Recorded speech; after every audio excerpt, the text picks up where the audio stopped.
As tensions between police and citizens continue to grow around the country, the verdict in the Tom Fallis case only adds to the divide. The former Weld County Sheriff's Jail deputy was found to have no part in the suicide of his wife, Ashley, on New Year's Eve, 2012.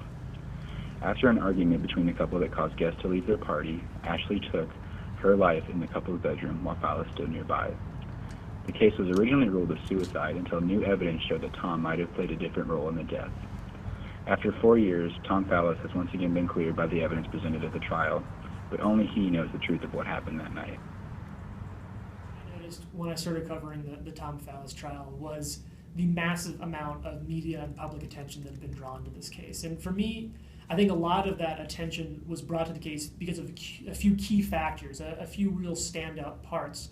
There was a man who was involved in law enforcement, an alleged cover-up, and a woman who had sort of a sordid past with an affair, and there were suicide notes that came out. There were all these really juicy bits that sort of drew a lot of public attention to the case, and because of that, everyone was sort of watching, commenting on it.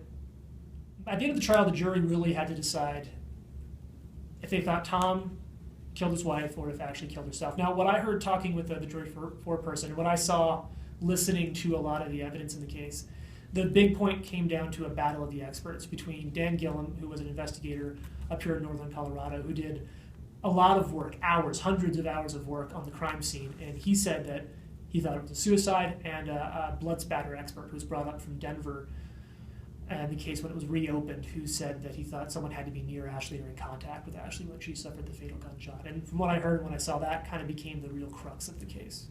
Okay. As trials like this continue to happen around the U.S., it is important for officers to be able to investigate these issues in an impartial way while also respecting the investigation. Information about cases like this need to be made available to the public in a timely manner that does not interfere with law enforcement's ability to gather facts without leaving friends and family of the victim in the dark. Fallis was cleared by 5 different law enforcement agencies, yet a lot of doubt surrounded the case.